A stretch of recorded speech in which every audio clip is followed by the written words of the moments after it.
What if I told you that this is the third time that I'm doing this video? Third time. The first time I realized that it wasn't recording. Second time I realized the storage was full and it wasn't recording. And now it happens again. I won't see this video out. But by the way, let's say out there, I'm scared of synthesis. I don't know what it is, but I just have to say this out loud. I'm scared of synthesis. As human beings, we talk about speaking out positivity. Let's say the positives. Let's say the positives. Out of the abundance of the heart, the mouth speak it. Let's say things that, let's not put negatives out in the air. And I'm like, the world is black and white. The world is good and evil. It's yin and yang. We can't expect to be all goody, all positivity, and then we try to eradicate negativities, like as if the world doesn't strive on both ends. The world itself is filled with opposites to me, and I believe, saying things as it is, being logical about the things you have to see. There's a probability that this will not work, and a probability that this will not, So this is why I'm speaking about 2026 being a scary year for me. Every new year is scary to me because I do not know what the future holds, and that's what scares me badly. That does not mean that I haven't made my 2026 goals. I haven't made my vision board yet. Everything is set. Like, I have it all under control. Get what I'm trying to say? So it is important that in as much as we've written down our visions, our goals, we need to talk about our fears too. What's so scary about this? What's so scary about having big dreams and big visions, as a person? Now, me for one, I'm Nigerian and I live in Nigeria. Nigeria is already a big risk factor on why I'm scared of 2026. This year alone, there are a lot of killings, deaths, kidnappings that have happened over the year, and I'm like, so what's the way forward? Does things get better or does it become worse? Does this country slowly becomes an unlivable place? How on earth do we navigate this as Nigerians? That's one big thing I'm actually scared of. We have these big dreams and big visions, and I'm like, what if we do not end up achieving these dreams and all we're trying to do is survive? It gets to a point though.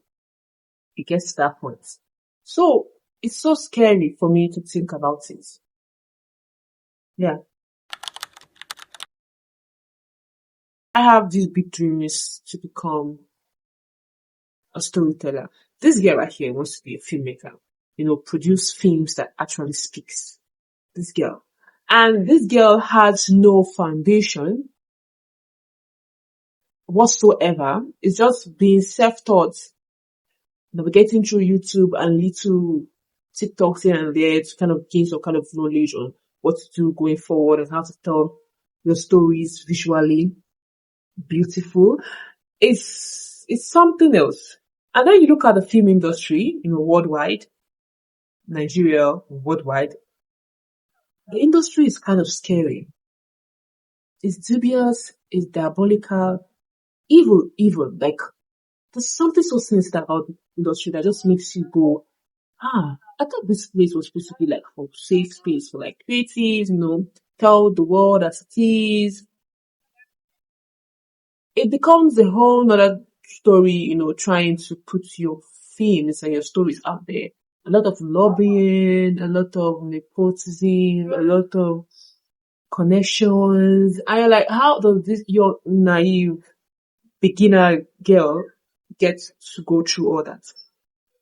And that's why speaking your fears out is so good, because at the end of the day, your mind begins to try to navigate on how it's going to overcome these fears.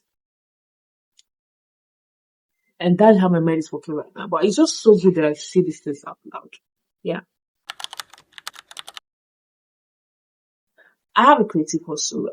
This year I decided to concentrate more on YouTube, TikTok, Substack, Medium, and then occasionally Twitter, because Twitter is where more I relax. I don't do more a lot of creative content. I just speak my mind, the rest of them. But those are like the 5 social media platforms that I use.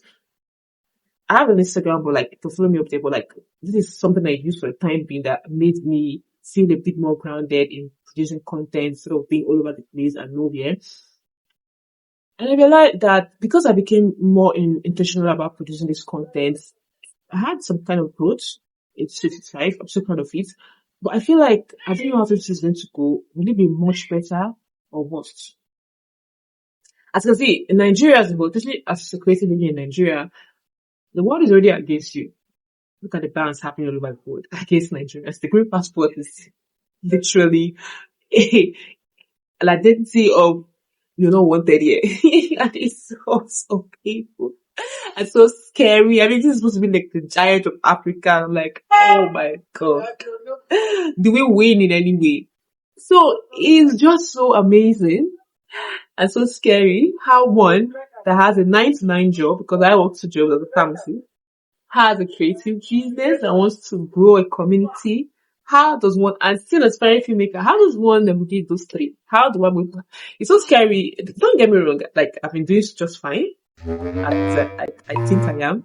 But it's so scary thinking about how it's going to be 26 with all other factors considering.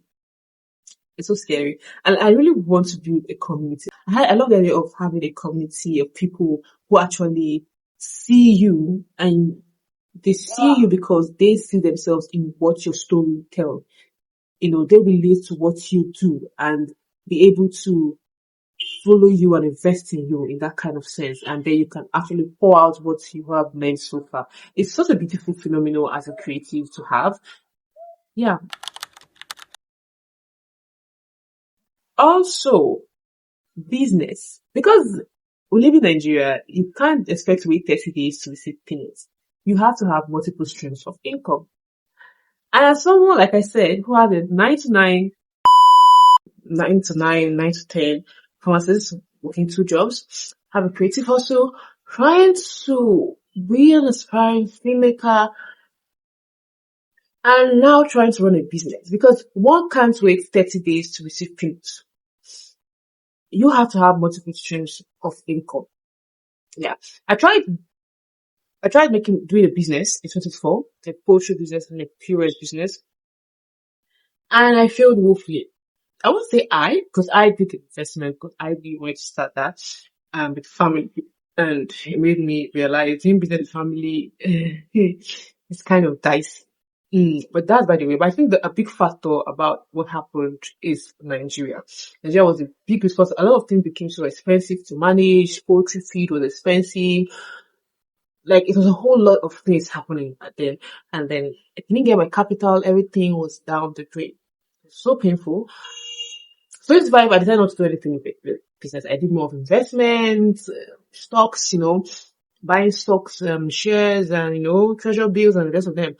That's good, but it's not up to par. But portfolio, we thank God for that. So this is I'm trying to start a business, and it's making me scared, because what if the capital goes down the drain again? What next? And the country is giving everybody 10-0, because you think you're going forward. Nigeria is bringing you backward. With all the bans happening in Nigeria, like I said, a lot of things happening in Nigeria. The bans, it's a whole world navigating that. How does one navigate that? It's scary. I don't know. I don't know. Speaking of family too, I don't have control over life and death. I'm not God, but like, it drives me insane. Because you don't know the next minute when you are going to leave the earth, you're going to leave this earth, or the next minute someone very close to you is going to leave the earth. Because I'm in constant, this anxious state, not at the back of my mind, although it becomes doubled, especially when I come towards my period, PMSing, hello. But I still have a back of my mind, like, what happens? What if somebody that I love so much just, what's the way forward? Like, I'm so scared about that uncertainty. Like, it just drives me insane. What if this becomes a year of trials? Like, sickness? I don't know. It just gets me so worried. And I'm like, oh, just get it out of my mind already. But it's important that we say these things out, right? I'm scared of it, and it's driving me insane. And lastly, I want to talk about my boundaries. My boundaries were pushed. See, it pains me. It wasn't like crumbled to the ground. It was removed chip by chip, and I hated that feeling. I hated the way my boundaries were crossed. I hated the way my boundaries were pushed out. I hate it, I hate it, and I hate it. I talked a little about one of the things that put my boundaries, share it on Substack. If you guys want to read it, link, check it out. I bought a sheep called I Live Outside. So it's a very nice little metaphoric story, just read it about it. It doesn't give you any details actually, but it's just a fact that you just read about it and we can read about the story. But I hated the way my boundaries were pushed. And it got me scared, like, maybe because my boundaries weren't battle tested, and so it wasn't ironclad, like it was just there, and I had this thought that my boundaries were set. Otherwise, it was just a mirage. It pained me. Ugh. But the good thing about this kind of things is that it doesn't determine who you are as a person. Your boundaries, of course, create who you are, but because someone crumbled or there, or because someone, made you feel this way you feel, or someone did something that it's something bad to you, and you think it's a testament of the kind of person you are, that's a lie. And I think I need to believe that myself. It's just that people, crazy people are weird. People are just people. Yeah. And this is, it drives me insane that in as much as I've been battle tested now, that I know how to navigate that now, people have issues. People are bold. You will come across people that will just want to crumble you. And it's so scary.